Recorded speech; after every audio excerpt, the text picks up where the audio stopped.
আসসালামু আলাইকুম। সবাই কেমন আছেন? আশা করি ভালো আছেন। মেয়ের মারা সবসময় এরকমই হয়। মেয়ের জামাই যখন আসবে তখন কি রান্না করবে, কি খাওয়াবে, কি করবে মানে অস্থির হয়ে যায়। যেমন আমারই মা। মেয়ের জামাই যাবে শুনলেই কি খাবি, জামাই কি পছন্দ করে, কি খায় ওই লিস্ট আমারে দিয়ে বা আগে থাকতে জানা থাকে তখন ওইগুলা করে। যেমন ধরেন বাসার যে পালা মুরগি হাঁস থাকে ওইগুলো একমাত্র মেয়ের জামাইয়ের জন্যই বরাদ্দ করা থাকে। মেয়ের জামাই যে আসবো খাইবো জবাই করে মনে হয় জামাই তো না, যেন ওই বাড়ির একটা শিয়াল। মানে আমার মা যত মুরগি হাঁস পালে খালি তার জামাইয়ের লেগা, খালি তার জামাইয়ের লেগা।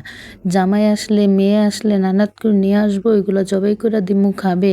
আর এই দিক দিয়ে শ্বশুর বাড়িতে ভূতের বউ কি খাইব না না খাইব এটার দিকে কোনো কিচ্ছু নাই। সবই জনকে হেগরে আবার ভালোমন্দ রাইন্দা নিল মানে খুব কষ্ট হয়ে যায়। স্বামীর মধ্যে উঠতে কষ্ট হয়ে যায় বৌমারে দেওয়ানের লাইগা। আর তারা বাড়ির পোলারে যখন আবার বউয়ের শ্বশুরবাড়ি যায় বা শ্বশুর শাশুড়ি যায়, তারপর বাপের বাড়ির তা আদর আপ্যায়ন করার কোনো কমতি থাকে না। আবার এই মহিলারই এই বউরই আবার মা বাপ যদি মেয়ের বাড়িতে শ্বশুরবাড়িতে আসে তাদের অবহেলার অধিকার কোনো শেষ নেই। আপনার খাইছে না না খাইছে এরকমভাবে টেক কেয়ারও করে না।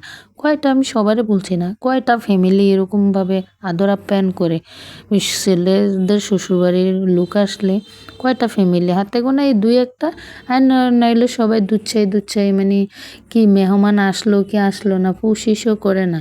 মানে কি একটা অবস্থা। আবার আপনি রাতে একটু এক দুজন বেশি মেহমান আসছে, আপনি ঘুমাইতে যাবেন তাও আপনার যে একটা মেহমান আসলো অতিথি আসলো তার বিছনাটা করে দেওয়া জায়গাটা করে দেওয়া ওইটা তো ভুলেও করে না। আপনি আইসেন ঘুমাইবেন না ঘুমাইবেন এটা মানে তাদের কোনো মাথা ব্যথা নেই। আর আপনি দেখেন যদি এই কাজটা আজকে আপনার ছেলের বউয়ের বাপের বাড়িতে হইতো তাইলে আইয়ে মানে কোনো রকম দাওয়াতরা আইয়ে শুরু করতো। আরে খাইছে রে গেছি তো দেখছি তো তোর মা বাপ কি ব্যবহারটা করছে কি করছে, বাবারে বাবা জীবনও বলতাম না আর যাইতাম না তোর বাহের বাড়িতে আর যাইতাম না খাইতাম না, নেইস আমারে এডি কইল এলে লাঞ্ছনা ছেলের মারা কিছুতেই নিবে না। এগুলা সব মেয়ের মারাই ভোগ করে নেয়। কে গো কি আরে মেয়ে জন্ম দিয়ে তারা কি পাপ কাম করছে?